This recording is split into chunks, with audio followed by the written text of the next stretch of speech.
acompañarnos en esta charla que tenemos, que es el pueblo judío a través de las migraciones.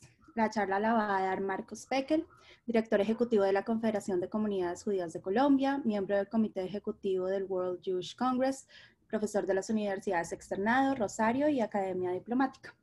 Entonces, bienvenidos todos. Les recuerdo unas pequeñas reglas, los voy a tener en mute todo el tiempo. Si a alguien se le prende el micrófono, se lo voy a apagar. La idea es que si tienen preguntas, las pueden anotar en el chat y al final cuando se abra el espacio para preguntas, también pueden levantar la mano. Ahí hay un comando para levantar la mano. Pueden levantar la mano para pedir la palabra y entonces en tal caso, pues yo les doy la palabra y podemos organizar las preguntas de forma organizada. Entonces, Marcos. Sí, muchas gracias. Gracias de verdad a todos por atender esta charla. De verdad que es un honor tenerlos a todos acá. Me pongo a pensar a veces que si estas actividades uno las hace presenciales en una sinagoga, está uno sudando en la puerta a ver cuántos llegan finalmente y si el número de sillas que uno puso van a sobrar la mitad. Aquí en Zoom no tenemos ese problema, la gente viene y bueno, eso nos pondrá a pensar en el mundo de después de la corona cómo hacer las cosas. La charla de hoy es un tema que es lo que nosotros somos. Nosotros desde el Génesis comenzamos moviéndonos de un lado a otro. No somos el pueblo único en el mundo en ese sentido, de que toda nuestra historia está plasmada alrededor de las migraciones. Más allá de la identidad, la creencia en un Dios, lo que a nosotros nos hace distintos a los demás realmente son las migraciones. Cómo nos movimos como pueblo, como colectivos en plural, de un lado a otro, a otro, a otro, por distintas razones. Y eso es lo que nos ha hecho a nosotros lo que somos hoy. Junto a nuestra identidad son las migraciones.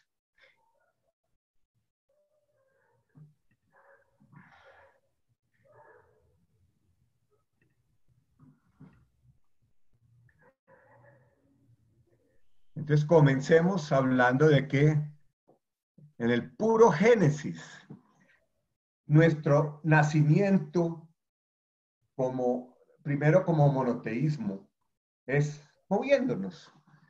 Abraham sale de Ur Caldea y se dirige a la tierra prometida. Y quiero decir que muchas de las cosas de la historia judía no son ni blancas ni negras. Y hay muchos episodios que no conocemos bien, otros que conocemos a medias y unos que conocemos bien.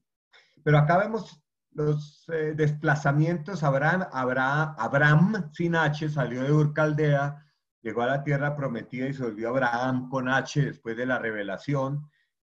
Llegó hasta Egipto.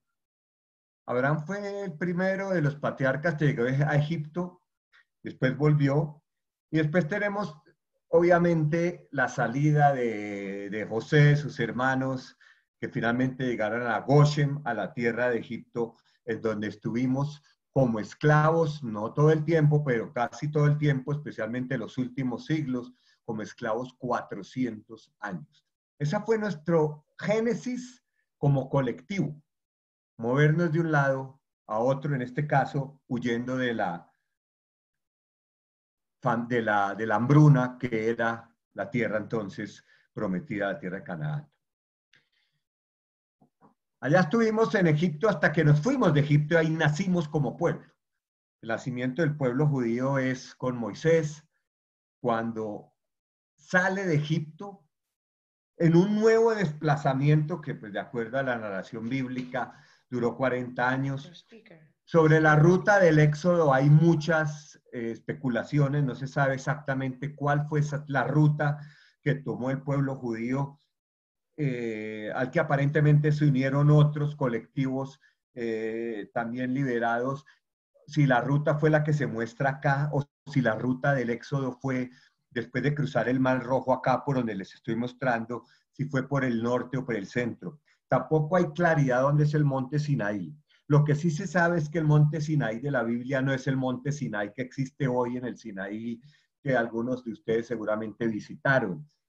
El lugar más posible del monte Sinaí es este que está acá al sur, que es este que vemos nosotros acá. Está la foto de hoy del monte Sinai, pero hay otros lugares donde pudo haber sido el monte Sinai, incluso en el territorio de Arabia Saudita. Recordemos que Aarón a Cohen está enterrado, su tumba está en lo que hoy es el territorio de Jordania.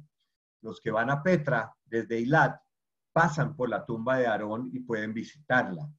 Entonces esta fue otra peregrinación la que nos hizo como pueblo. Tuvimos la revelación de Dios, recibimos la Torá, recibimos los 10 mandamientos, no nos volvimos monoteístas en ese mismo momento. Tuvimos de todo durante varias décadas y siglos hasta que el monoteísmo realmente se asentó en el pueblo judío. Sin embargo, teníamos otros elementos de identidad, entre otras el haber sido esclavos y haber encontrado la libertad, quizás el más importante de todos. Finalmente, 40 años de travesía en el desierto por la ruta que vemos acá y llegamos a la conquista de Canaán con Yoshua, que fue una conquista realmente militar por varios lugares, como vemos en el mapa. Obviamente Jericó es la que todos tenemos en mente cuando caen las murallas de Jericó y el pueblo judío ingresa a la tierra prometida, pero hubo otros lugares por donde entraron los judíos a Canaán, con distintos generales, podríamos decir, de Yoshua, y finalmente el pueblo judío llega a Canaán, se asienta en Canaán. A cada tribu se le da su territorio en el cual tendría que asentarse. Las 12 tribus pero no son las 12 tribus, no son exactamente los 12 hijos de Jacob. Ahí estaban los hijos de José, que eran Menashe y Efraín, Levi, que no tenía territorio. Por lo tanto, las tribus se asientan en la tierra de Canaán. Y comienza nuestro periodo de vida en la tierra prometida. Finalmente, ¿y de qué año estamos hablando? Los judíos llegan más o menos en el año 1250, antes de la era común, antes de Cristo, llegan a Canaán. Unos años después de unos años turbulentos, en la época de los jueces quizás, viene lo que ya es los reinos, los grandes reinos judíos. Esto estamos haciéndolo un poco rápido, obviamente, porque tenemos que cubrir 4.000 años de historia en una hora, hora y cuarto. Pero acá vemos lo de los reinos. Una vez el rey Saúl, el primer rey de Israel, ya el pueblo judío como reino hacía parte de los pueblos, entre los pueblos de aquella época, entre la nación entre las naciones, con todos los vecinos que existían en esa época. El reino de Israel era uno más. En color verde en el mapa vemos lo que fue el reino de Saúl. En color morado ya vemos lo que fueron las conquistas del rey David. Y mire hasta dónde llegó el reino de aquel entonces, la ciudad de Damasco, toda esta zona, bien al norte de lo que hoy en día es Israel, buena parte de lo que es Siria, Líbano. Acá están los fenicios y acá están los filisteos, que fueron los enemigos permanentes, no tanto los fenicios y los filisteos, con los que tuvimos gran cantidad de guerras. El episodio de David y Goliat es contra los filisteos que están acá, en esta parte. Sansón también tuvo su episodio con los filisteos. Y luego viene el gran rey, el que más influencia hacia afuera del mundo judío tuvo, que es el rey Salomón. Y el rey Salomón, acá vemos la extensión de territorio, aunque esta parte fucsia no la controlaba militarmente, sí la controlaba y cobraba impuestos, que era la forma en que los imperios vivían. Ese fue un periodo de estabilidad, un periodo desde que llegamos a Canaán hasta que tuvimos nuestros reyes. Fue un periodo de estabilidad, no tuvimos mayores migraciones. Las tribus tenían sus territorios muy bien marcados para evitar precisamente conflicto entre las tribus. Sin embargo, a la muerte de Salomón finalmente esos conflictos que ya venían dándose estallan directamente cuando los hijos del rey Salomón no se ponen de acuerdo en quién debe ser el nuevo rey de Israel, y el reino se divide. Y ahí quedamos divididos en dos. El reino de Israel al norte y el reino de Judea al sur. El reino de Judea incluía las tribus de Judea, Benjamín, Simeón, no toda, y los levis que estaban distribuidos entre todas las tribus. Levi nunca tuvo un territorio. Por su naturaleza sacerdotal, los levis se habían diluido como tribu y quedaban como una categoría sacerdotal, obviamente la cual vienen los Kohanim también. Entonces, acá están, y el reino se divide. Y las relaciones entre Israel y Judá eran desastrosas, eran de guerra, eran de conflicto. Y en ese momento en la historia, estamos hablando hacia el año 700, casi 800 antes de Cristo, cuando se da la división, ya aparecen los grandes imperios en la región de Mesopotamia. Primero el imperio asirio, luego el imperio babilonio. Antes el gran imperio había sido Egipto, y hubo pequeños imperios, entre esos el imperio de Israel, durante algunos años. El reino se divide y viene el siguiente episodio donde volvemos otra vez a ser un pueblo de migrantes, cuando Asiria, el emperador de Asiria, destruye el estado del norte, o el reino del norte, así se le llama, el reino de Israel. Y el reino de Judea se alió con los asirios contra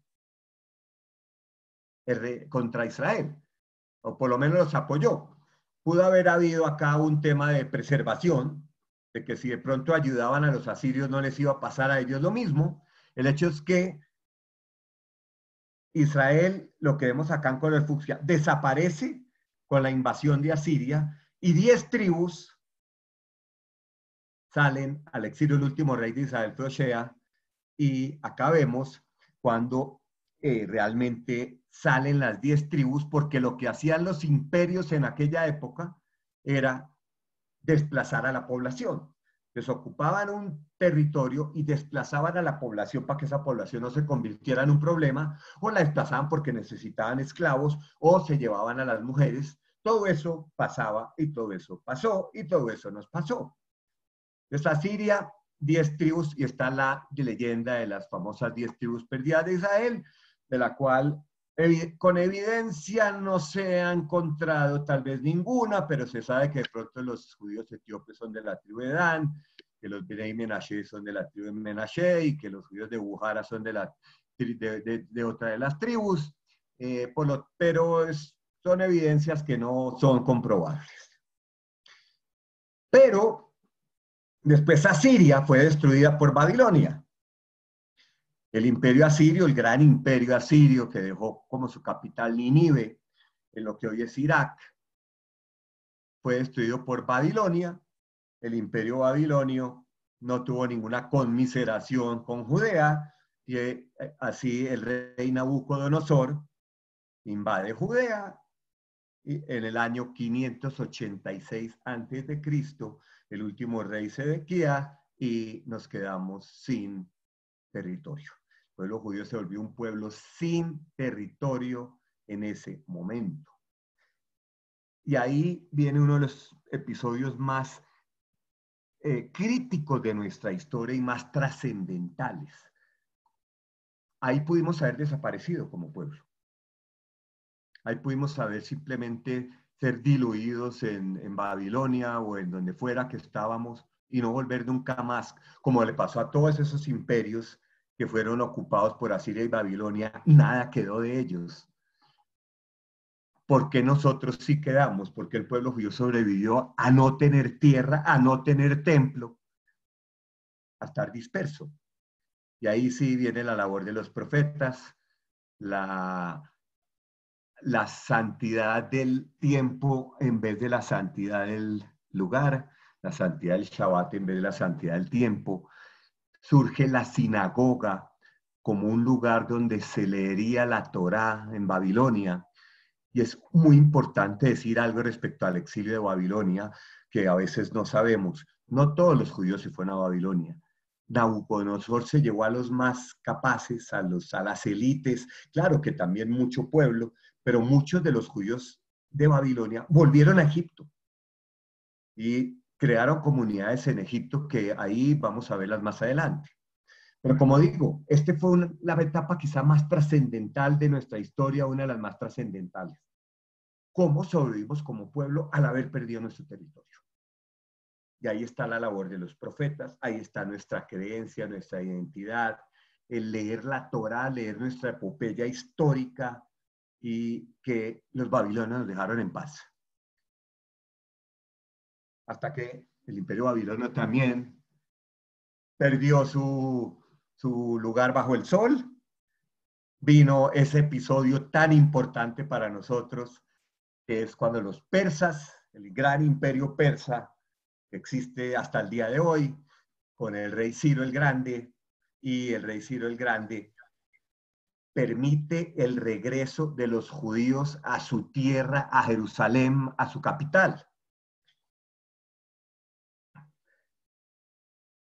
Y entonces, la primera ola de retornados fue con Zerubabel, hacia el año 538, que es el año que sabemos nosotros, que es cuando finalmente es derrotado Babilonia y el rey Ciro emite ese decreto que se puede leer de que le permite a los judíos regresar a su tierra. No les da independencia, pero los judíos retornan a su tierra y serían años bajo el imperio persa en todo caso, pero con muchísima libertad. Y luego viene quizás el más importante retorno, que es con Esdras y Nehemia, pero miren los datos de acá abajo.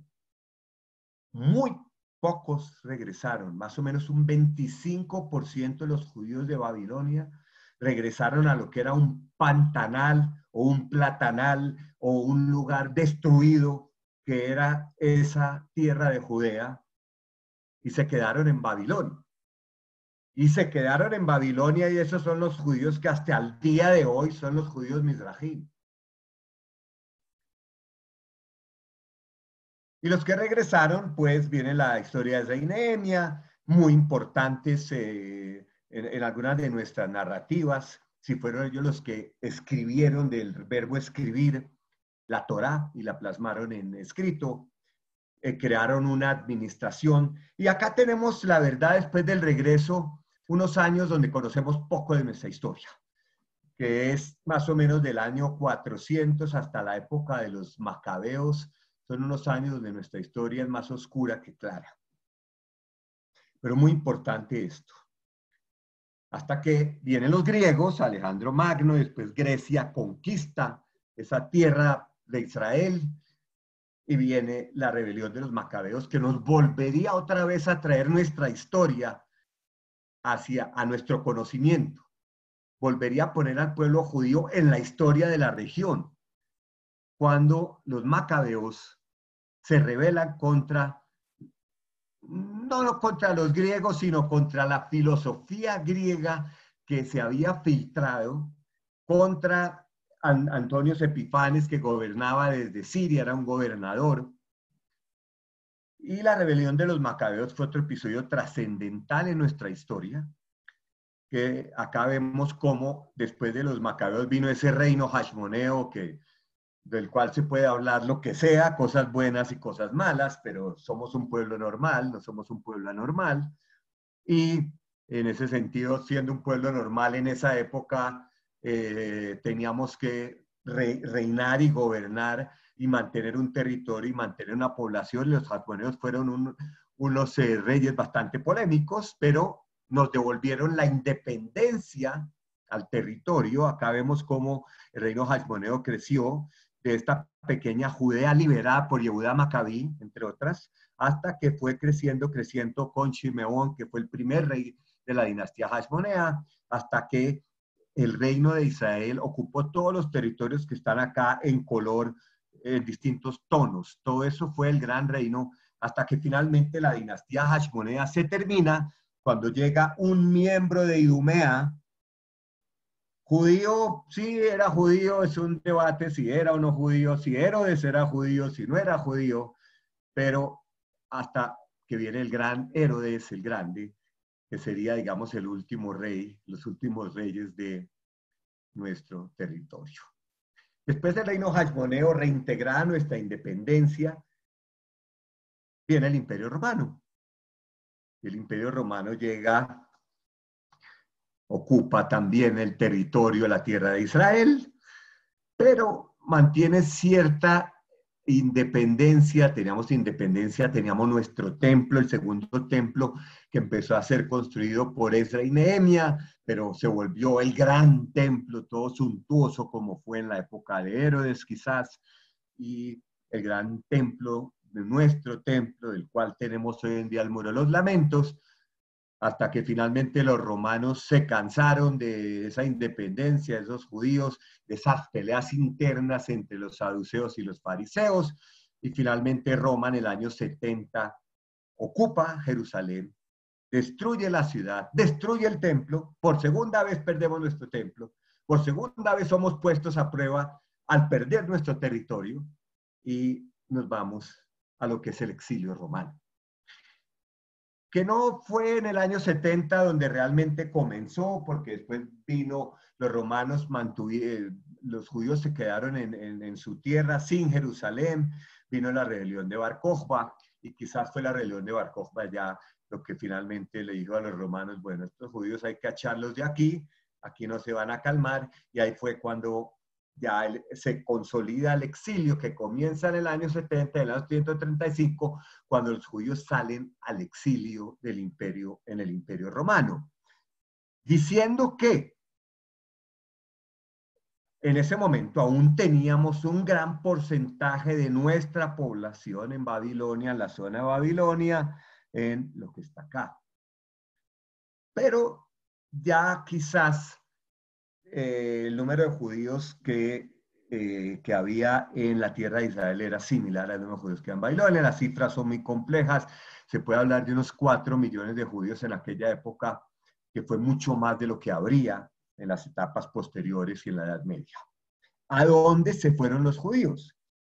Egipto, como les digo, en Egipto había presencia judía desde el exilio de Babilonia, incluso desde la época de Egipto siguió habiendo presencia. Y luego los judíos se fueron a los confines del Imperio Romano. Uno de los primeros lugares a donde llegaron los judíos antes del exilio fue a la península ibérica. Y acá están las ciudades principales donde se establecen las comunidades judías. Y acá vemos los flujos migratorios.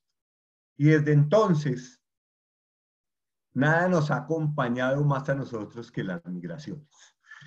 Aquí vemos los lugares, lo que vemos en sombra gris son los lugares donde más concentración de judíos había, no ciudades sueltas, sino realmente importante concentración de población judía. Obviamente en Babilonia, importantísima, recordemos que el Talmud se hizo allá, también en Jerusalén. Tenemos acá una parte en lo que es lo que era entonces la parte oriental del Imperio Romano, acá en Egipto, y realmente luego los judíos se fueron yendo hacia otras regiones del imperio. Y viene otro periodo bastante extraño en nuestra historia, los años 200, hasta casi la aparición del Islam, después del Talmud de Babilonia, más o menos al año 300 DC, después de la Era Común. La historia nuestra es bastante nebulosa en esos años, también en Europa. No porque no haya existido, sino porque realmente se conocen apenas pequeños fragmentos. Sin embargo, es muy importante lo que fue la historia de los judíos en esos años, del año 200 hasta el año 1000 y mucho después en Babilonia, que como digo, era una comunidad que venía del primer exilio. Y aquí estaban las grandes yeshivot, Sura y Pumbedita. Acá había comunidades de judíos muy prósperos, había comunidades de judíos comerciantes, había comunidades de judíos escribas. realmente en la época del Talmud que se hizo acá, la presencia judía en esta zona de Babilonia tan importante, que incluso en esta región de Adiabene que ustedes ven acá, parece que hubo en su momento una completa autonomía judía también, que es un periodo de la historia que aún está por estudiarse. Uno de los episodios interesantes de esa historia del año 200 hasta el año 700 de la aparición del Islam tiene que ver con la comunidad judía de Elefantina. Que la palabra judía hay que usarla con cuidado acá. Elefantina es una isla en el Nilo donde aparecieron gran cantidad de documentos escritos en hebreo y en arameo, documentos de matrimonios, documentos comerciales, documentos de nacimientos. Elefantina es una pequeña isla que queda acá en el Nilo, donde había un colectivo de judíos que algunos estaban ahí desde el éxodo posiblemente, otros llegaron en el exilio de Babilonia y se ubicaron en Elefantina, incluso construyeron un templo. Había un templo, esto que vemos acá son las ruinas del templo judío de Elefantina. Pero el problema con Elefantina es que parece que los judíos no eran, en esa época tenían 4 dioses, y los templos para los 4 dioses, algunos de los dioses paganos que tuvimos a través de nuestra historia. Pero interesante la historia elefantina por la gran cantidad de documentos que nos han servido para estudiar esta historia que están en hebreo. Esto es como los documentos que aparecerían posteriormente en la Geniza del Cairo. Y otras comunidades de las cuales conocemos muy poco, pero también son considerables en número y considerables en alcance y considerables en influencia, es que Arabia Saudita estaba lleno de comunidades judías y son narradas en el Corán. Pero vamos empecemos de sur a norte, esto es Arabia, esto es Yemen. Los judíos yemenitas, de los cuales hablaremos más adelante, son judíos que llegaron a Yemen incluso tal vez antes del primer exilio de Babilonia, en la época del rey Salomón con la reina de Saba. Porque acá está el cruce, lo que están viendo en el mapa se cruza de Arabia a África. Acá hubo un reino judío en Himyar. Himyar, pues Arabia era un oasis, no era una unidad política. Y en ese oasis de Himyar hubo un reino donde hubo un reino y una reina judíos. Luego está la presencia judía a lo largo de toda Arabia. Y la foto que vemos acá es Yatrib, que no es nada más ni nada menos que la ciudad de Medina, que cuando Mahoma llega, estaba poblada por tribus judías, entre otras, tribus judías que estaban en conflicto y que Mahoma medió entre ellas. Finalmente, pues, Mahoma termina convirtiéndolas incluso acá está la comunidad de Keibar, que es una de las comunidades judías que fueron convertidas por la fuerza por Mahoma, y es uno de los episodios narrados en el Corán, y que los grupos radicales islámicos reivindican como la lucha del Islam contra los Yahud. Pero es interesantísima este periodo de la historia donde en Arabia preislámica una gran presencia judía. También había cristianos. Luego viene en el año 622, el año cero del calendario islámico. En el año 610 Mahoma comienza su predicación y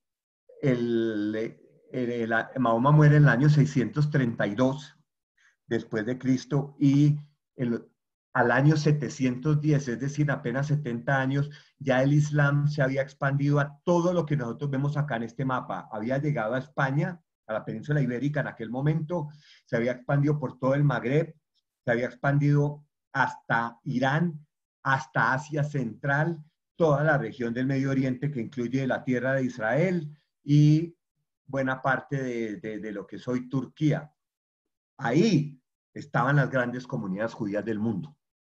Y ahí, más o menos, entre el siglo VII y el siglo X, un poco antes del siglo X, casi un 80-70% de los judíos del mundo vivieron en ese mundo musulmán. Ojo con las cifras, son complejas. Pero acá tenemos Samarcanda y Bujara, dos grandes ciudades judías en la mitad de la ruta de la seda. Y estaban en Bujara, fue una ciudad casi exclusivamente judía. Era en la mitad de la ruta de la seda, que venía de China, pasaba por encima del Himalaya y llegaba hasta Europa. Tenemos Sistán, Purim, ni más ni menos. Bagdad, la ciudad con más judíos en aquel momento quizás. Jerusalén, tenemos toda esta parte del Magreb. Ya había judíos en Marruecos, antes incluso de la expulsión de España había comunidad judía en Marruecos. También hubo la historia de un reino judío, una autonomía judía en parte de Marruecos con los berberes, que se convirtió los berberes al judaísmo, y obviamente la España que quedaría en poder de los musulmanes, eran las comunidades más grandes de Europa en aquel momento era España. Entonces tenemos en ese mundo musulmán que arranca en el siglo VII gran parte de las comunidades judías. Y esto es muy importante. Y viene el debate, obviamente, luego cuando otro de esos periodos de nuestra historia interesantes es el Imperio Khazar en el siglo VIII, que era una parte de Asia, y esto es narrado por uno de los grandes cronistas españoles, de los judíos españoles, que habla del imperio de los Khuzari en el siglo VII de nuestra era, donde había un rey. El rey se cambió su nombre y se puso rey Saúl y convirtió a todos sus súbditos. No se sabe si esos judíos convertidos, cómo se convirtieron, quién los convirtió, y de ahí quedaron después como judíos en la nación de los Khuzari, pero es un episodio bien interesante. Y ahora sí nos vamos a ver cómo nace, entonces, ya vimos los judíos en el mundo musulmán, en la península ibérica. ¿Y cuándo llegan los judíos a Ashkenaz? ¿De dónde llegan los judíos a Ashkenaz? ¿Qué es Ashkenaz? La población judía también del año 1000, un poco años, en el año 900 quizás, al año 1350, es un periodo muy importante también por las migraciones. Todos son migraciones. Los judíos Ashkenaz llegan de 2 o 3 lugares. Seguro, judíos de la península ibérica llegaron a Ashkenaz también. Llegaron judíos de Roma, y los judíos de Roma, del Imperio Romano, que se quedaron en Roma y se quedaron en la parte oriental del imperio, empezaron a emigrar hacia el norte de Europa, hacia el norte de los Alpes, y nosotros podemos fácilmente decir que en el siglo VIII no había casi judíos en esa zona. Podía haber algunos comerciantes, pero no había comunidades judías en el norte de Europa, sino hasta después del siglo X. Y esas comunidades judías empiezan a establecerse, empiezan a hacer un magneto, a atraer por cuestiones económicas, porque son nuevos desarrollos, porque son esa última frontera donde los judíos siempre buscaron llegar. Y ahí nace en Ashkenaz, en 3 localidades de Ashkenaz, en Worms, Speyer y Mainz, se forja lo que es el judaísmo ashkenazí. Primero que todo está la gran yeshiva de Mainz, donde su principal exponente, más allá de su fundador, el rabino Gershom, fue el rabino Itzhaki, que venía de Francia, esta parte de Francia, de Galia, que es una región que ha cambiado de manos muchísimo. En aquel momento era lo que había en Ashkenaz, era el Sacro Imperio Romano Germánico, pero de la ciudad de Troyes, en Francia, llega un señor rabino a Mainz y cambia completamente toda la filosofía, la forma de vida y la sociedad judía, que también tendría unos vasos comunicantes con ese judaísmo que estaba en la península ibérica, todavía no lo vamos a llamar sefaradí, y con ese judaísmo midrají tan importante que había en Babilonia, quizás el más importante desde el punto de vista intelectual todavía en el mundo. Pero la gran yeshiva de Mainz, el rabino Gershon y el rabino Rashi, el rabino Itzhaki, comienzan una responsa, un intercambio de comunicaciones con los grandes rabinos en la yeshivot en Babilonia.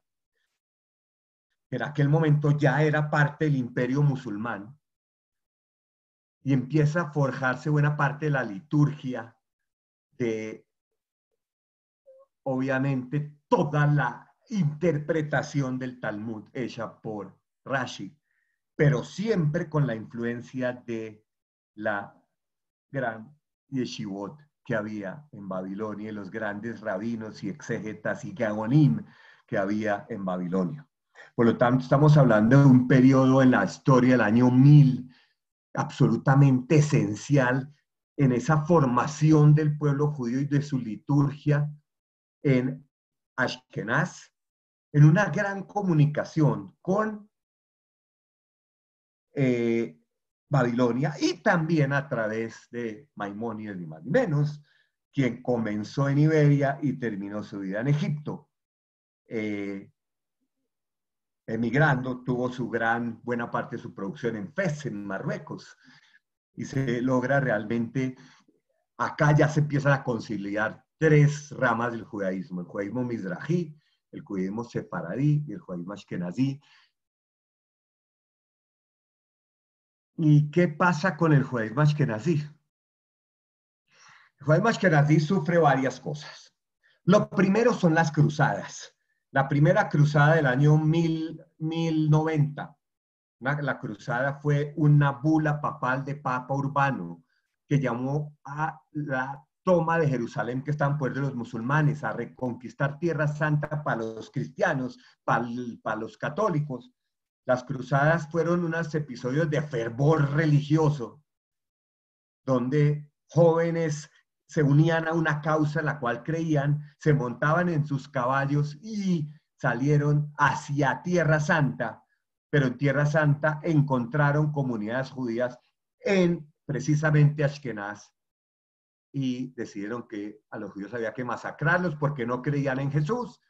Y así desaparecieron las tres grandes comunidades que dieron origen al judaísmo ashkenazí: Worms, Speyer y Mainz. La comunidad de Worms fue completamente aniquilada por las cruzadas. Y después de eso, vendrían otros episodios que generaron todas esas flechas que ven ustedes en el mapa: inmigración, inmigración y más migraciones. Los judíos son expulsados de Inglaterra en el año 1290. Estamos hablando de 3.000 judíos. Los judíos son expulsados de Francia y de varias localidades en Ashkenaz. En Alemania fueron expulsados de las ciudades. Y acá vemos estas flechitas tan importantes.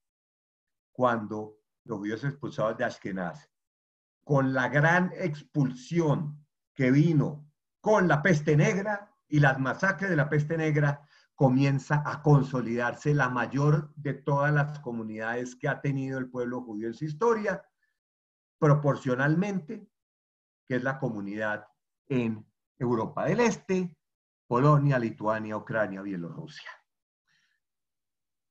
De los judíos acá expulsados, vino la peste negra. Recordemos que la peste negra terminó con las masacres de comunidades judías en Estrasburgo, en otras partes.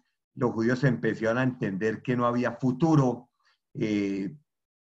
Incluso en la peste negra también afectó, o sea, al año 1350, afectó a las comunidades judías en España. En 1390 fueron las grandes masacres en las juderías en España, que generaron más migración que incluso la misma expulsión posteriormente. Y así comienzan los judíos, el centro de gravedad del pueblo judío, a moverse hacia Europa del Este, hacia lo que nosotros vamos a llamar el Yiddish World o el mundo Yiddish.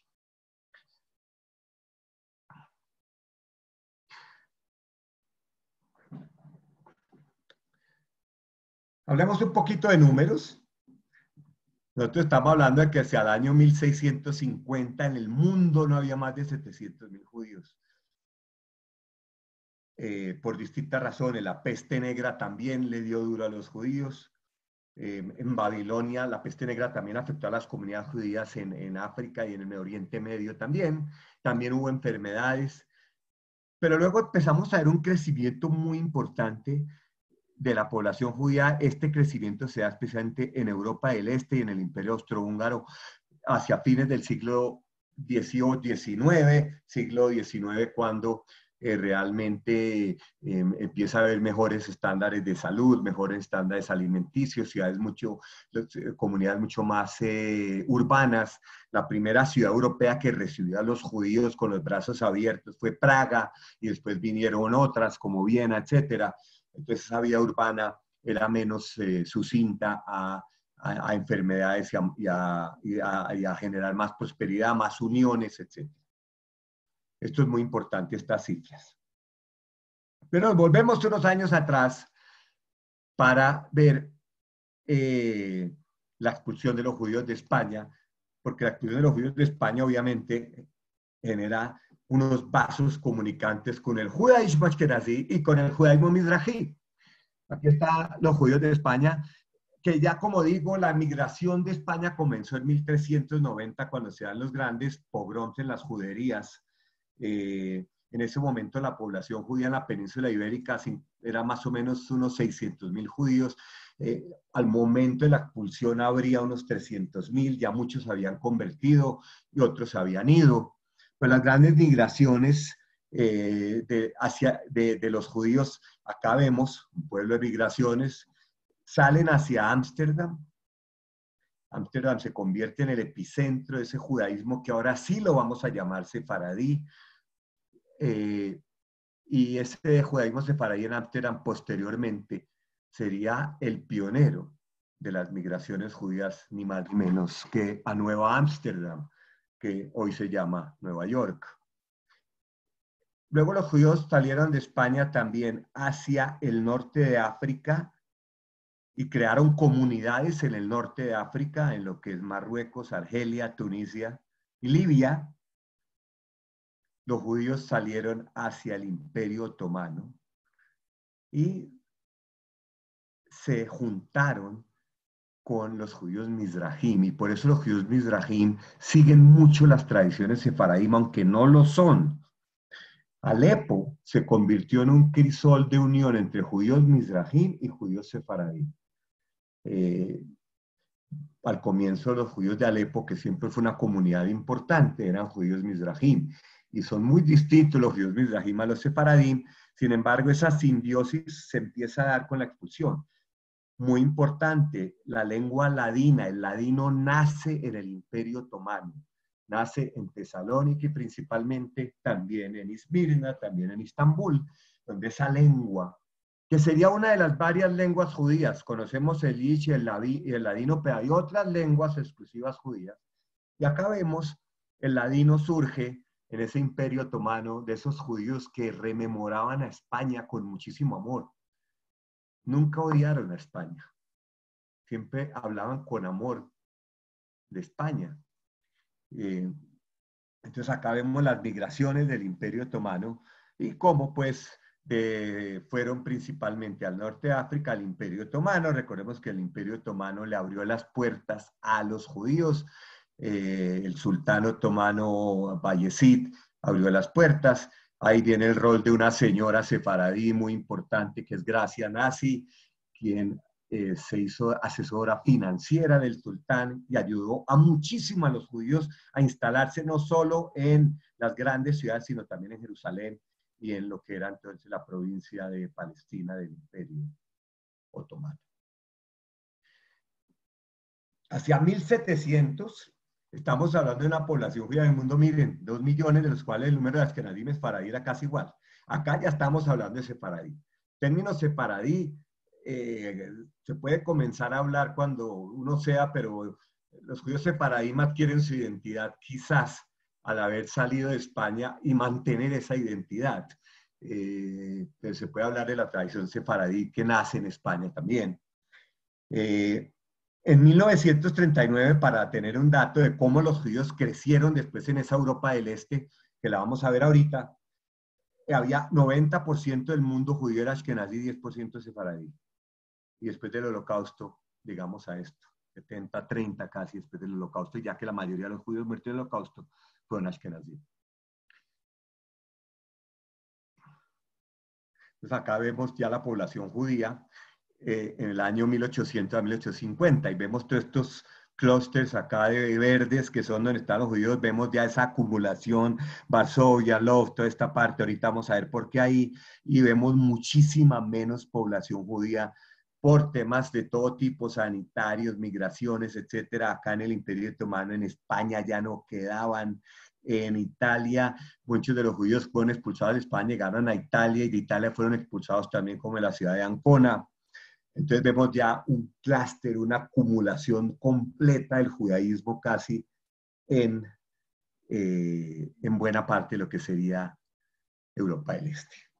Estos son los judaísmos según la tradición. Vamos a empezar a hablar ahorita del judaísmo ashkenazí, que se expandiría a todo lo que nosotros vemos acá en azul, el judaísmo sefaradí y el judaísmo mizrají, el judaísmo que nosotros vemos en verde, que es el judaísmo de Irán, Irak, Arabia, Asia Central, el judaísmo ashkenazí, todo lo que vemos aquí, y esto es antes de las grandes migraciones a América, y hay los Beta Israel, que son los Palasha, hay también unos judíos acá en Kenia, Uganda, acá están los judíos en la India y en Caifén, que son seguramente las tribus perdidas, pero no tenemos absoluta certeza, y muy importante, el judaísmo romano, que no se considera ni ashkenazí ni sefaradí.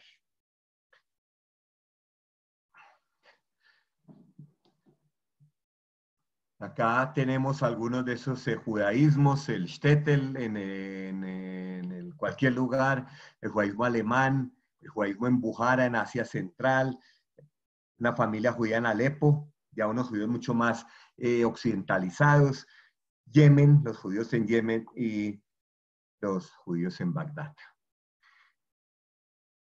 Y esto, los judaísmos que vemos aquí, nosotros vemos judaísmo sefaradí, ashkenazí, mizrají como las tres grandes troncos de donde hay unos puntos de convergencia en Israel, en Egipto, en Grecia, y acá vemos el judaísmo sefaradí, a dónde llegó, etcétera. Y nosotros podemos encontrar dentro de los ashkenazim judaísmos muy distintos, el judaísmo yiddish es distinto al alemán, distinto al húngaro, en los mizrahim es muy distinto el iraquí al de Asia Central, el judaísmo yemenita, que es casi que independiente, y el judaísmo sefaradí creó dos ramas, el judaísmo sefaradí del Imperio Otomano de Turquía y Grecia, y el judaísmo sefaradí del norte de África, que con los años desarrollaron diferencias.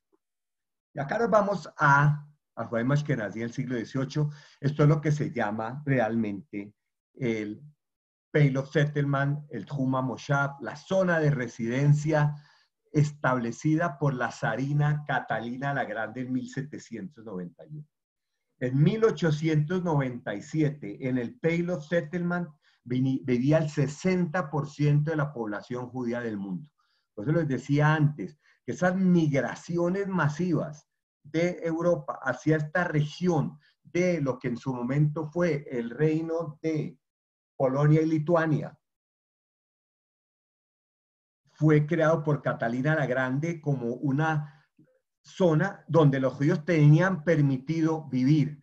Y a los judíos no se les permitía vivir ni en Moscú, ni en San Petersburgo, ni en Ekaterimburgo, sino en el Pale of Settlement de una Rusia zarista que en ese momento fue creciendo en tamaño, pero ya en su momento llegó a incluir Polonia, incluyó Ucrania, Bielorrusia y otras regiones de acá, Moldavia, parte de Rumania, y acá en el Pale of Settlement surgen grandes corrientes del judaísmo, obviamente el judaísmo de los Hasidim, que no son solamente Lubavitch, en Lubavitch, que era una ciudad en Bielorrusia, sino el judaísmo de los Bels, surge el judaísmo comunista presentado en el Bund, que era un partido comunista cuya toda su correspondencia se hacía en Yiddish. Hacia el fin del siglo XIX surge la institución del shtetl, eso inmortalizado por Sholem Aleichem, y de esta zona acá se concentró durante casi 2 siglos, durante el siglo y medio, digamos, hasta el Holocausto, realmente la gran producción judía, donde también, aunque el sionismo nace en el Imperio Austrohúngaro y en Alemania, en ese pueblo judío ilustrado, sería de aquí donde surgirían los principales sionistas, donde surgiría la gran migración a Palestina a crear el Estado de Israel. De acá vendrían los padres fundadores del Estado de Israel, vendrían de acá, de Bielorrusia, de Rusia, de Lituania, etc. Esto realmente, el Peil es fascinante. Como digo, 5 millones de judíos llegan a vivir en el Peil, el 60% del judaísmo mundial, y acá realmente se dio una vida judía impresionante. El hebreo también nace en el Peil antes del sionismo, el hebreo nace con la Escalá, y la Escalá, aunque fue un movimiento también que nace en ese judaísmo alemán, termina teniendo una gran arraigo acá en el Peil. En el Peil surgen también los movimientos Haredim de los de Lituania, con el Gaón de Vilna, gran enemigo de los Hasidim del Baal Shem Tov. Y entonces surgen distintas corrientes dentro de ese judaísmo también ultraortodoxo. Las ocupaciones de los judíos en el Peil, acá está manufacturas, comercio, pero acá tenemos interesante, un porcentaje de las mujeres se dedican a la prostitución, otros eran abogados, y miren, los abogados están por debajo de las prostitutas, y acá había de todo, realmente el judaísmo del Peil había de todo, además había shtetls y había grandes ciudades, Varsovia, Minsk, grandes ciudades, Minsk, Brest, de donde nació Menachem Begin, Minsk, donde nació Isaac Shamir, el shtetl donde nació Chaim Weizmann en Bielorrusia, y acá tenemos todas las ocupaciones, y los judíos se dedican a todos, obviamente producción textil, servicio doméstico, comercio siempre fue importante, pero el número uno, shmates. ¿Quién se sorprende? Nadie, pero la profesión donde el 16% de los judíos del Peil se dedicaban a shmates. No sé si eso ha cambiado al día de hoy, pero bueno. Y luego llegó al final del Peil. El final del Peil, y se los puse en hebreo acá, 1920 quizás, más por razones económicas, pasada la Revolución Rusa también, donde Bielorrusia en su momento fue uno de los territorios de más conflicto, el nacimiento del movimiento sionista, y acá vemos la gran migración de esos 5 millones a que no quedaran, sino los que quedaron pues terminaron muertos en el Holocausto, los judíos de Polonia, los judíos de Bielorrusia, Ucrania, las grandes comunidades sacrificadas en el Holocausto. De acá vemos la migración, 2.400.000 a Estados Unidos, pero miren, 150.000 a Argentina, con el barón de Hirsch, que estaba comprando esas tierras en las Pampas para crear los colectivos agrícolas en Argentina. Entonces, una migración temprana a Argentina, y luego también a Sudáfrica de Lituania, la población judía de Sudáfrica son principales judíos de Lituania, Australia y también obviamente Eretz Israel, que eran los sionistas convencidos que emigraron a Eretz Israel.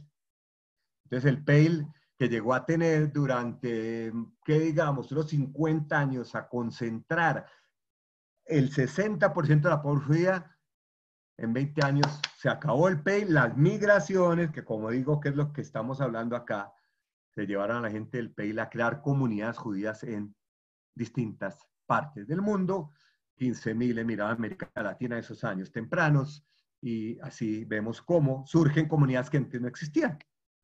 Comunidad de Estados Unidos, pues ya había comunidad en Estados Unidos, pero acá con 2 millones de migrantes, Canadá, Argentina, Sudáfrica y Australia, que son hoy en día las grandes comunidades judías del mundo, surgiendo de la migración del Peil. Esto de las comunidades judías del Imperio Otomano ya las vimos, pero quiero en esta mostrar lo que es las rutas de Sefarad, cómo los sefaradí han estado migrando. Entonces, ya vimos acá los ashkenazim del Peil, a dónde salieron, y acá tenemos a los sefaradim. La comunidad sefaradí, es decir, la comunidad de judíos en España data a la época de los macabeos, el mismo Yehudá Macabí, mandó judíos a establecerse en la península ibérica para tener comercio a través del Mediterráneo, que era la principal ruta comercial. Después los judíos fueron finalmente expulsados, como digo, emigraron un poco antes de España y posteriormente de Portugal. ¿A dónde se fueron? A Ámsterdam, norte de África, al Imperio Otomano. De Ámsterdam emigraron a Nueva York, Montreal, Curazao y Surinam. La comunidad más antigua en América es de Surinam, de judíos ashkenazim, precisamente, que llegaron de Curazao. Y algunos sefaradí. Luego de que llegaron de Ámsterdam, pues Surinam era la Guayana holandesa en su momento, y Curazao, donde los judíos también llegaron en época temprana. Entonces vemos cómo siguen migrando los judíos sefaradíes. Luego del norte de África, pues nada que hacer, fueron expulsados de Marruecos, Argelia, Tunisia, Libia y emigraron a Israel en 1948. 1997 pongo acá a Venezuela como un caso esencial de la comunidad judía de Marruecos, que emigraban en verdad un número importante a Venezuela. Luego llegaban al Imperio Otomano, y el Imperio Otomano hacia 1920, ya el primero que ya se había acabado, el Imperio Otomano se acabó en 1918, pero antes ya se estaba acabando. Después de que se acaba el Imperio Otomano y surge la República Turca, con toda esa incertidumbre y esa pobreza de haber salido de la Primera Guerra Mundial destruido, generó migraciones del Imperio Otomano, de los turcos, así se llaman, de los turcos que salieron hacia Francia muchos, a Brasil, Argentina, Estados Unidos, Canadá, Palestina y América Latina. Importante que muchos de los judíos pobres, clase media baja, que son el Imperio Otomano, llegaron a América Latina. Esos son los judíos que emigraron de Esmirna, Istambul, Bursa, y las ciudades mismas del imperio. Ya el Imperio Otomano en aquel momento ya no incluía Siria, ni eso que lo vemos acá abajo, que Siria tuvo dos grandísimas comunidades judías en Sham y Halab, en Damasco y Alepo. Todas emigraron a México principalmente, Brasil, Estados Unidos, Francia, también a Quebec en Canadá y a América Latina. Y lamentablemente lo último es muy triste. Salónica llegó en su momento a ser la tercera ciudad de mayor población judía en el mundo. Salónica fue una ciudad demasiado importante en la historia judía. Ahí se inventó la prensa en hebreo por primera vez, por ejemplo. Buena parte de la industria textil. Y Salónica, los judíos se quedaron ahí hasta que los llevaron a Auschwitz. De 65.000 judíos que había en Salónica, 50.000 llegaron a Auschwitz. Y fueron a Auschwitz todos realmente. Entonces vemos migraciones, migraciones, migraciones, como los judíos también de las rutas de Sefarad, hasta que llegaron a donde están hoy los judíos sefaradí en Francia, en América Latina, en Norteamérica y obviamente en Israel.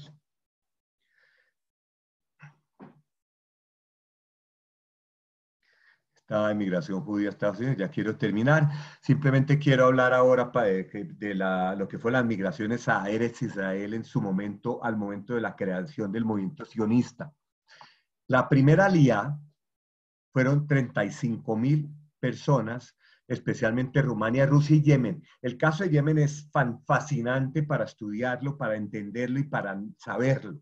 Los judíos yemenitas, una comunidad que al momento de nacer el movimiento sionista tenía 2.500 años de presencia allá. Yemen no es desértico como es el resto de la península arábica, al revés, Yemen es bastante fértil. Emigraron con los primeros sionistas en la primera aliyá, en la segunda aliyá. La primera aliyá, 35.000, fueron los primeros judíos que llegaron, muy pocos se quedaron. Llegaron a esa Palestina otomana donde no había nada que hacer. Gracias al barón Edmond de Rothschild se crean las primeras industrias, los primeros colectivos agrícolas. La segunda aliyá, que es la más importante desde el punto de vista israelí, todos los líderes, la mayoría de los líderes del Estado de Israel vienen de la segunda aliyá. Tampoco se quedaron muchos de Rusia, principalmente a judíos de Rusia, del Peil y Yemen. La tercera aliyá ya bajo el mandato británico, principalmente de Polonia, Europa del Este, 90.000, casi todas se quedaron en la tierra, en ese mandato británico de Palestina. La cuarta aliyá también de judíos de Polonia. No, pero la cuarta aliyá me equivoqué. La cuarta aliyá es, sí, judíos de Polonia, 1922, 1930, 1923, 1929, ojo, acá hay un error. Y la quinta aliyá muy importante ya son los judíos de Europa Occidental, principalmente de Alemania, Austria y Checoslovaquia, que le imprimen un nuevo aire a ese Yishuv, con judíos profesionales, negociantes, banqueros, urbanos, y ahí se dan los grandes crecimientos urbanos con la quinta aliyá. Y estas son las aliyot, es decir, las migraciones de judíos de Europa y de Yemen a la tierra de Israel a construir el Estado judío. Vamos a acelerar, ya casi voy a acabar. Esto es los que no pudieron emigrar, simple y sencillamente los cogió el nazismo en su lugar, 6 millones, Polonia 3 millones, después Polonia, Bielorrusia y Ucrania, que eran parte del Payload Settlement, de otro millón, y luego quizá la comunidad judía Hungría fue la siguiente también más afectada, los judíos de Budapest, urbanos totalmente, también fueron a Auschwitz. Entonces estos son los que no pudieron emigrar, 6 millones de judíos que quedaban en Europa Occidental, de los 9 millones, 6 nunca pudieron emigrar. Y quizás la última que vamos a ver, la penúltima, otra vez los judíos sefaradíes expulsados de los países árabes en 1948 a 1950, algunos posterior, algunos en 1967, no necesariamente fueron expulsados de toda parte. Marruecos hubo incidentes antisemitas, no hubo una expulsión por parte del rey, en aquel momento Mohamed V, e incluso Marruecos está haciendo todo lo posible para que los judíos regresen. La constitución marroquí, promulgada después de la primavera árabe, habla que Marruecos es un estado con herencia árabe, musulmana, berber y judía. La presencia marroquí en judía no se puede desestimar de lo importante que fue en su momento en Marrakech, en Fez, en Tánger y en Tetuán. Y estos judíos, que suman más o menos unos 800.000 expulsados, llegan a nuevo Estado de Israel. Yemen, necesariamente de Yemen, la operación Alfombra Mágica llevó a los judíos de Yemen, tampoco necesariamente expulsados, porque Yemen nunca tuvo un gobierno central. Los que sí fueron expulsados de una manera realmente infame fueron los judíos de Irak. Estamos hablando de una comunidad que tenía 2.500 años, muy próspera y muy rica. Fueron expulsados de Irak y les quitaron todas sus propiedades. El gobierno de Israel en su momento puso una queja a Naciones Unidas acusando al gobierno de Irak, del rey Faisal en aquel momento, de robo, de haberse robado las propiedades de los judíos. Hoy hay judíos que están yendo a Irak a reclamar de vuelta sus propiedades.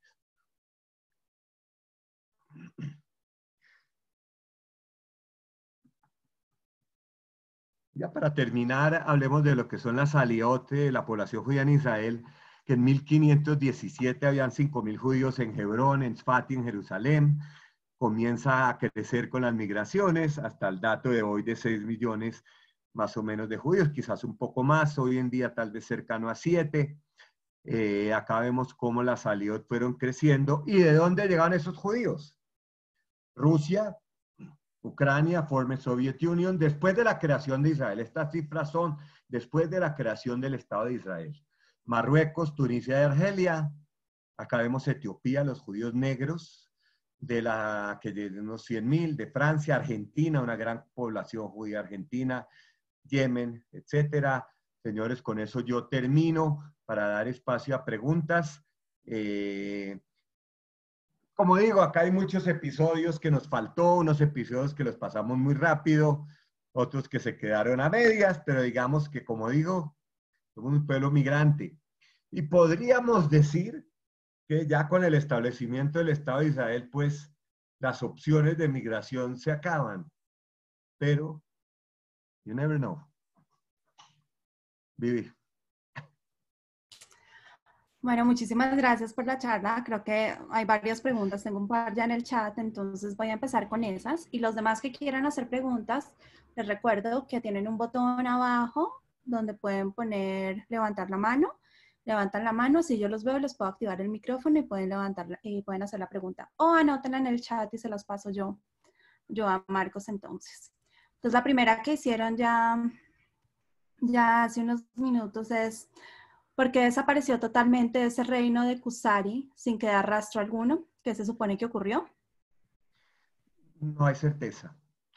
Hay unas ruinas en lo que fue la capital, Itil se llama, pero lo que queda son las crónicas y una narrativa interesante que ha sido entonces exacerbada por los palestinos, por Yasser Arafat, que dice que los Ashkenazim no vienen no tienen, que los judíos no tienen una relación directa de los hebreos que había y fueron expulsados por los romanos, sino que venían del reino Kusari. Entonces también por ahí viene, pero no hay certeza, no hay mucha documentación del reino Kusari. Sí parece que el rey se convirtió al judaísmo, que seguía ciertas tradiciones judías, que mandó a circuncidar a toda la población, eso es importante, pero hasta ahí sabemos. ¿A México de dónde vinieron y hacia qué zonas se concentraron?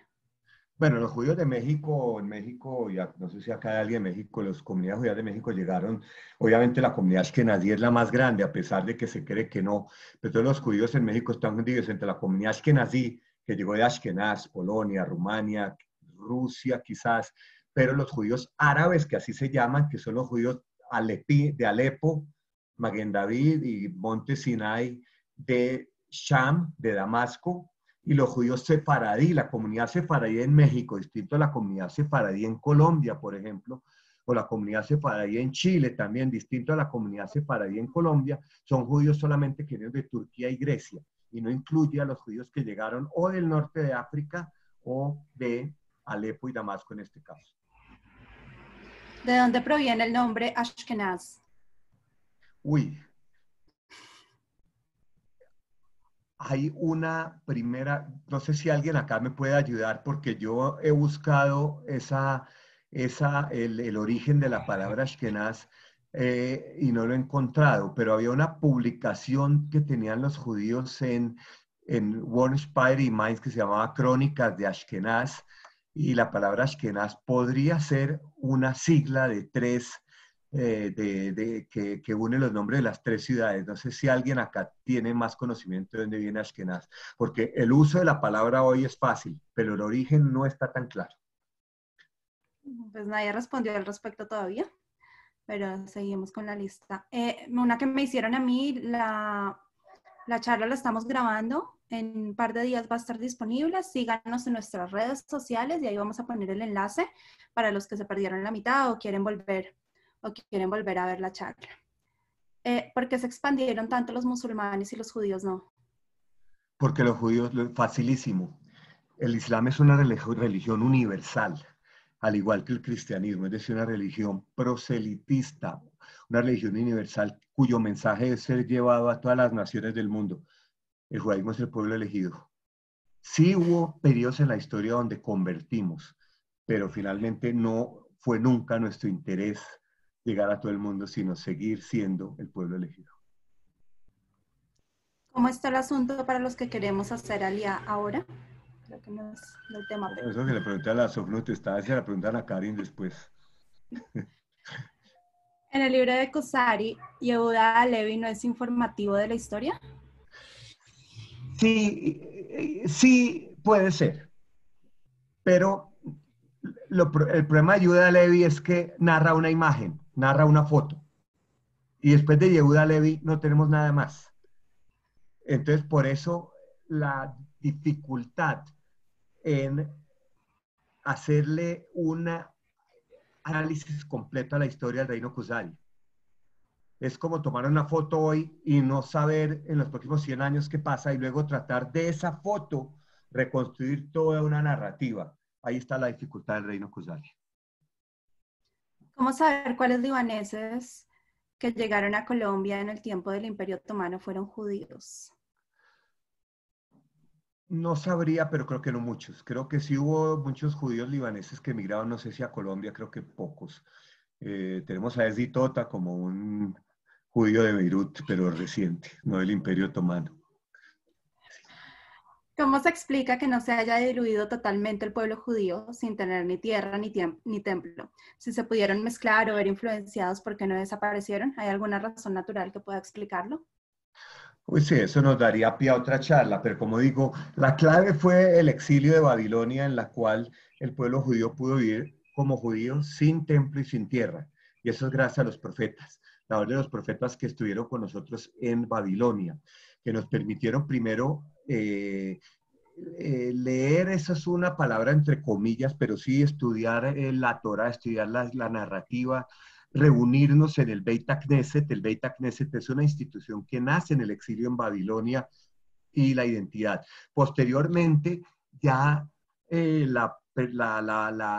la permanencia del pueblo judío pues tiene que ver todo con nuestra identidad, también con las persecuciones, también con que nos hicieron vivir en lugares aislados durante siglos. Nosotros no pudimos mezclarnos así quisiéramos, porque vivíamos en unas zonas apartadas, todavía no necesariamente los guetos. El gueto es una institución que apenas tiene 500 años, pero desde antes de los guetos, en la época de la peste negra y todo, nosotros vivíamos en unos barrios especiales o porque nos mandaban allá o porque queríamos o porque nuestros propios líderes no querían que nos mezcláramos precisamente para no mezclarnos. Esto da para mucho, por lo tanto creo que paro aquí. Yo sé que hay un par de manos levantadas, pero hay tantas preguntas que creo que es más fácil si me las escriben y yo se las paso a Marcos. ¿Listo? Los judíos a Colombia, ¿por dónde ingresaron y en qué años?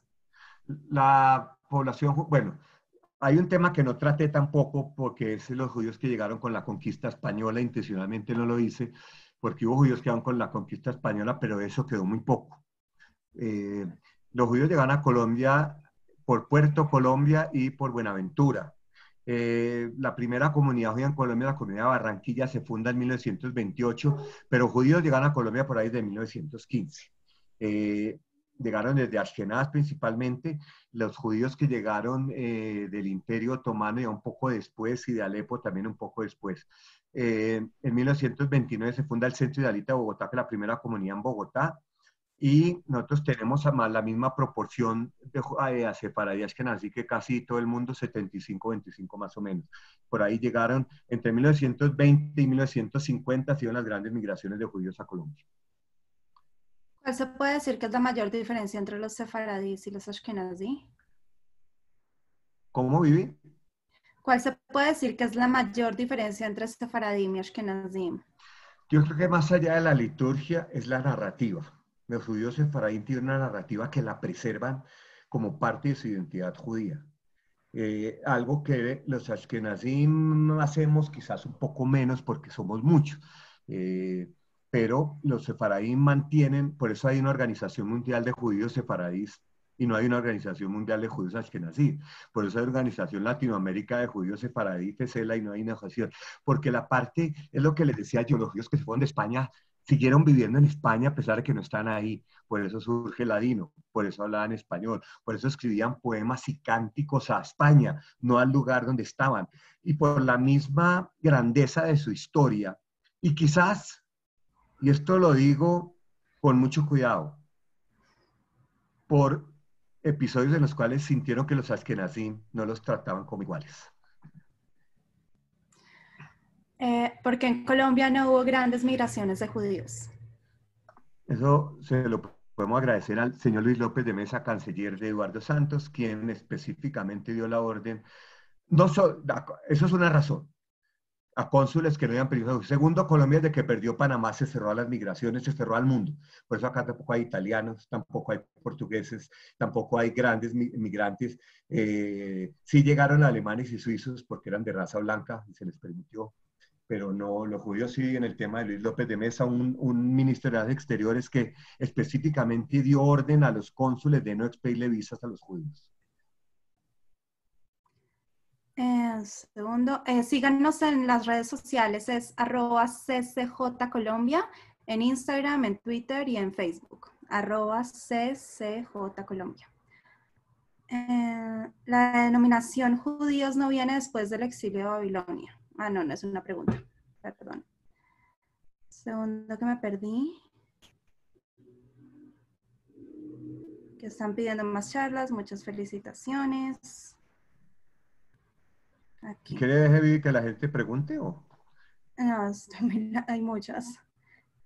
Aquí hay posibles respuestas a que Ashkenaz se refiere a Alemania en hebreo, o Ashkenazi que tiene que ver con judíos de Ashkenaz, respondiendo pues a lo que decías. Hay datos de los judíos que llegaron con los viajes de Colón a América, un poco lo que dijiste. ¿Todos fueron conversos o hubo focos donde se mantuvieron las tradiciones? La respuesta es both. Sí, muchos eran nuevos cristianos y el hecho de que haya habido en América Tribunal de Inquisición en México, en Cartagena y en Lima, simplemente significa que había judíos conversos que seguían practicando su judaísmo en secreto. Y hay historias de esa, por tiempo no las voy a contar, pero hay historias en Colombia fascinantes sobre ese tema. Sí, hubo judíos conversos. Yo creo que de los judíos que llegaron a la conquista en general no queda nada en ninguna parte. Quedan rastros, quedan algunos judíos que fueron conversos y que se sabe que eran judíos. Emilio de Triana, que fue el señor que gritó tierra cuando Colón llegó finalmente a República Dominicana, era judío converso, pero no quedó mucho de eso. Está obviamente el libro de Marcos Aguinis, donde Francisco Maldonado da Silva, que era un judío portugués converso que practicaba el judaísmo en secreto y llegó a la Inquisición en Lima, pero creo que el hecho de que hubiera tribunal de Inquisición demuestra que hubo judíos conversos que sigan practicando su judaísmo. Abiertamente la práctica del judaísmo no se dio en la España colonial, de todas formas.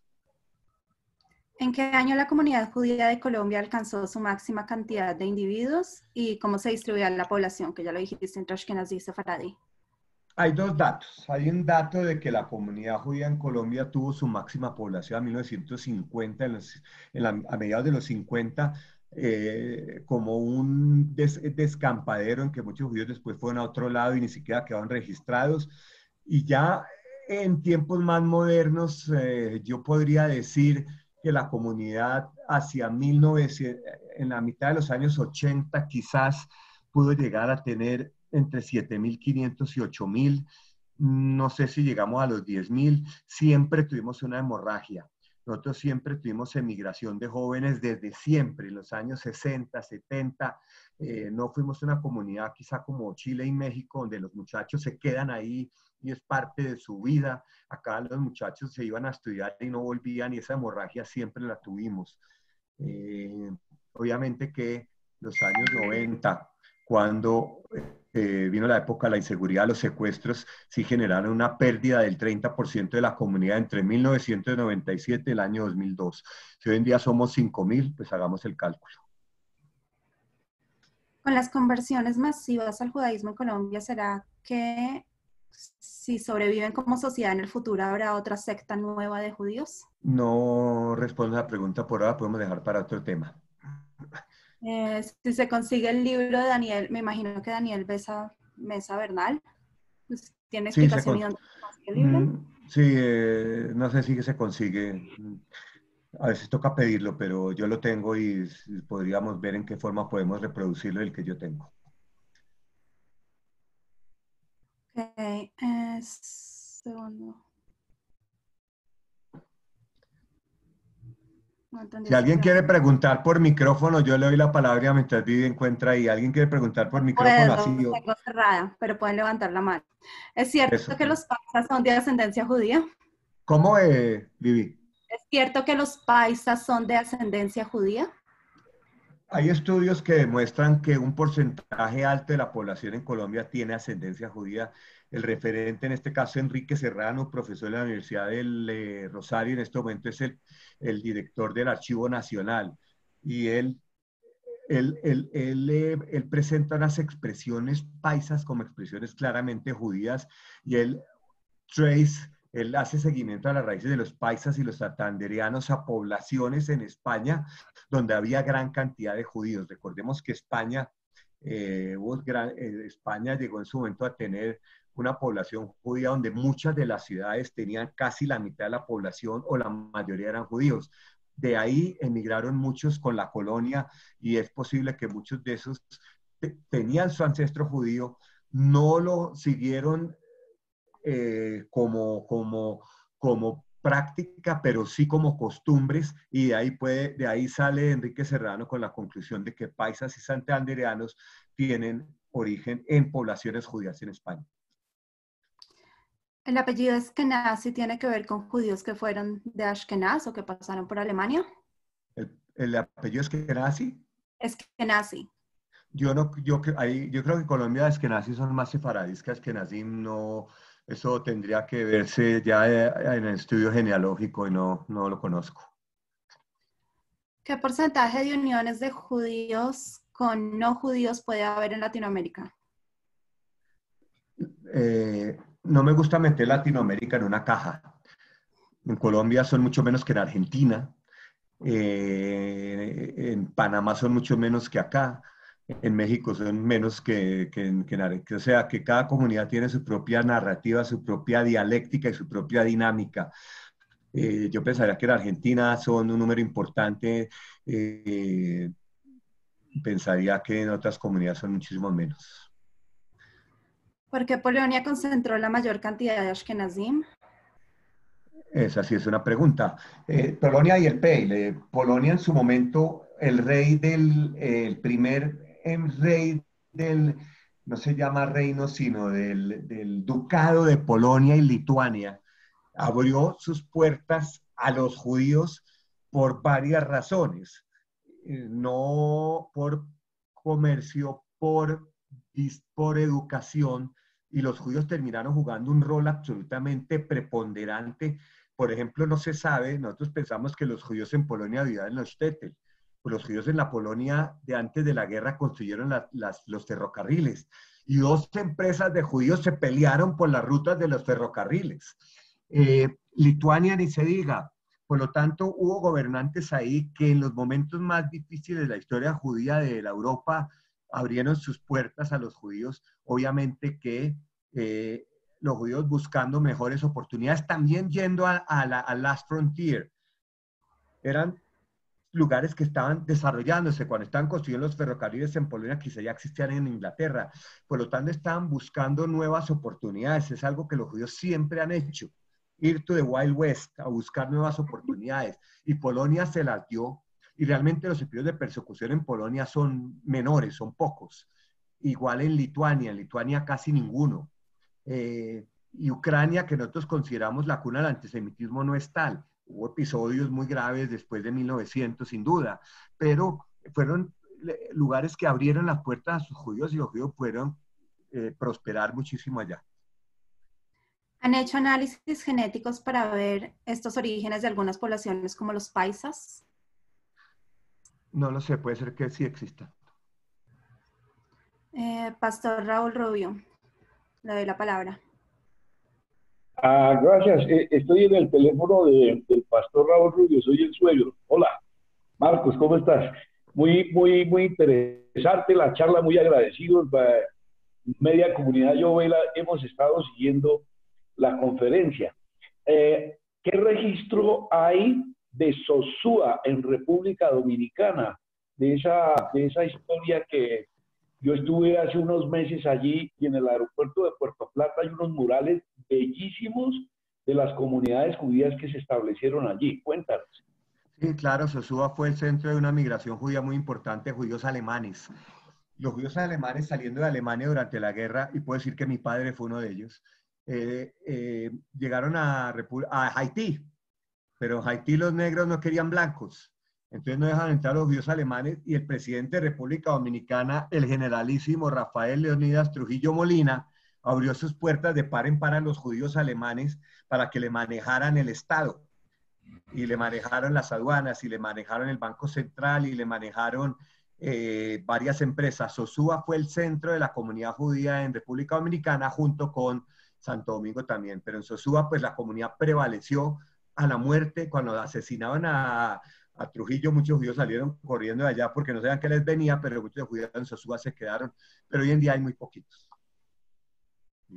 Ok, ¿alguien más? Creo que ya terminé preguntas. Hay varias preguntas de cómo conseguir libros que pues tú ya respondiste, pero si hay alguna otra pregunta como general o alguna otra que tengamos ahí, levantar la manito o escribir en el chat. Aquí hay una mano levantada, dos, ok. Libardo. Les recuerdo que por favor pregunta, no comentario largo, sino pregunta. Libardo, tiene la palabra. Sí, muchísimas gracias. La pregunta es, ¿cómo podemos acceder al libro o la explicación del libro de Daniel o por dónde podemos conseguirlo?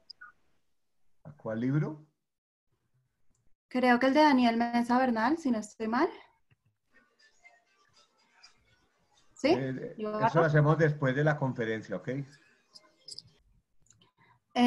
Siguiente, María Aguilera, creo. Un segundo, puedes hablar. Sí, buenas tardes y muchas gracias por la conferencia, muy, muy excelente. Ahora sí que disculpando ahora sí que la necedad de la pregunta. En México, cuando llegó Hernán Cortés, llegó con gente de emigrante, ahora sí sefardita, esquenazí, o qué pasó después, ahora sí que con las revoluciones que tuvo México, porque ahora sí que siento que si hay predominación o hay algún tipo de ciertas características culturales, como por ejemplo en el estado de Saltillo, dicen que los zarapes es alguna artesanía, no sé si askenazí o sefardí, y también sé que llegaron gente hablando el ladino. Entonces, exactamente en qué tiempo, en qué año o qué fecha fue que predominó la inmigración a México, y en qué parte exactamente de la República Mexicana se quedaron más dominando, porque se habla mucho del norte, de Monterrey, de Saltillo, pero exactamente de qué año estamos hablando y en qué zona se quedaron más. Marcos. Ok. Yo no soy experto en la historia de México, sé que la expedición de Hernán Cortés, como las expediciones de Francisco Pizarro, llegaron judíos conversos o nuevos cristianos. Sé que Hernán Cortés finalmente conquistó Tenochtitlán cuando todos los habitantes aztecas se murieron por la viruela que les trajo la expedición española. De judíos que se hayan quedado como tal en la República Mexicana no conozco realmente, no sabría contestarle. Yo ya hablé de los judíos de México, de las comunidades recientes que son de 1910 para acá. De los que llegaron con Hernán Cortés y que después irían hasta las Filipinas, no conozco mucho.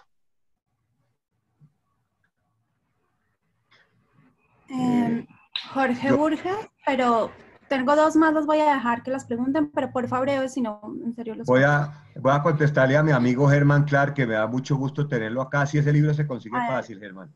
El libro de Martín Gilbert, la data de Ciudad Judía, se consigue fácil. Gracias por preguntar y gracias por estar acá, mi querido Germán. Jorge, tienes el micrófono abierto. Sí, excelente exposición, don Marcos. Es sobre lo siguiente, hay dos libros que hablan de la entrada de la presencia de judíos en Riohacha, procedente de Curazao, desde el año 1830. Ahí mandé la información donde eran prominentes comerciantes y donde existía la ruta que llamaban Riohacha, Curazao, Ámsterdam, Claro, Jerusalén. Claro, cierto, sí. Son judíos que llegaron de Curazao. Tenemos evidencia que llegaron judíos de Curazao no solo a Riohacha, a Santa Marta también. No tenemos claridad de qué pasó con ellos, si permanecieron o eran judíos que estaban ahí haciendo su comercio. Pero de ellos quedaron unos nombres de unos comerciantes. Eso lo estudió la historiadora Adelaida Surdiz y ahí se pueden leer los nombres, pero grandes comunidades no quedaron. Pero sí, claro, eran los puntos centrales del comercio de Curazao. Que sí era en buena parte manejado por judíos. Jacqueline pregunta que cómo se explica que en el reinado de Catalina la Grande, con su antisemitismo y política de cantonismo, aparece con tantos números en la presentación. Es que hay que tener cuidado con el antisemitismo y usar la palabra adecuadamente y en el contexto que es. Catalina la Grande no le gustaban los judíos, porque ella tenía un problema. Catriona la Grande no era rusa. Entonces ya de por sí tenía un problema donde ella tenía que aparecer más rusa que los rusos. Catriona la Grande venía de la casa real alemana. Pero entonces, al aparecer más ruso que los rusos, pues los judíos le servían. Ella no quiso matar a los rusos. Ella incluso tuvo asesores judíos, pero no quería matar a los judíos. Ella tuvo asesores judíos en la corte. Pero el grueso de la población judía, que eran pobres, etcétera, los concentró en el Peil, donde no los expulsó, sino permitió que los judíos se establecieran ahí. Recuerde que el Peil, la mayoría del Peil no era parte de la Rusia zarista en la época en que ella era zarina, sino fueron territorios que fueron ocupados después por los rusos zaristas. Polonia, Lituania era parte, Bielorrusia tal vez sí, Ucrania algunas partes, pero ella dejó a los judíos vivir ahí, los dejó en paz. Realmente no hubo persecución ni pogroms en la época de la zarina, pero ella sí quería ser más rusa que los rusos por su mismo origen, no ruso quizás. ¿Qué pasó con los judíos de Cuba? Ay, eso es muy importante y no lo mencioné, buenísimo. Sí, Cuba fue un punto clave de migrantes del Imperio Otomano, y no lo mencioné acá, que llegaron del Imperio Otomano a Cuba. Cuba tuvo una gran comunidad judía, entre 15.000 y 20.000 judíos, sefaradim en su gran mayoría, también algunos ashkenazim, pero sefaradim en su momento fue quizás el 75% de la población. Era sefaradí, pero de Sefarate, Turquía y Grecia, no del norte de África.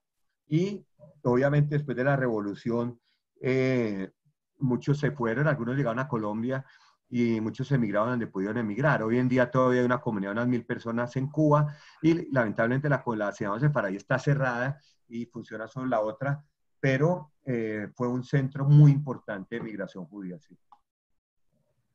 Creo que con esto en realidad podemos terminar.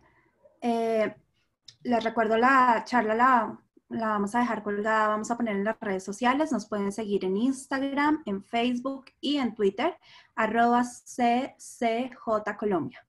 Listo, muchas gracias a todos por participar. Ahora los micrófonos para la despedida, que acá quiero saludar a... Se despidan. Y gracias por todo y nos vemos en la próxima actividad. También síganos en las redes sociales para ver nuestras diferentes Recuérdese actividades. que en 8 días, Vivi, tenemos al embajador de Israel, 4:30 de la tarde, el embajador de Israel en un town hall con la comunidad judía, todos invitados. Por favor, manden las preguntas con antelación al correo buzonccjc@gmail.com, porque esas son las preguntas que va a responder el embajador, no las que hagan en vivo el día. Bueno, ¿listo?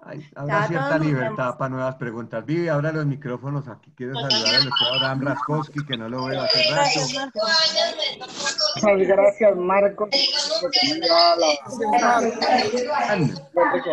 Juan Barros,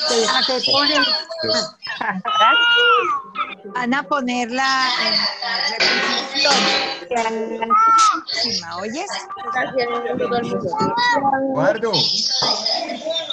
Marcos. Yo, Marcelo, yo estaré en la tuya esta semana. Marcelo de Chile. Pero Marquito. Nos invitan a la de Chile también, yo quiero estar. Gracias por la conferencia. Muy bien. Muchas bien porque todos están. Tu amiga de México, ¿dónde está? ¿En México? ¿Estás en Ciudad de México? La conferencia.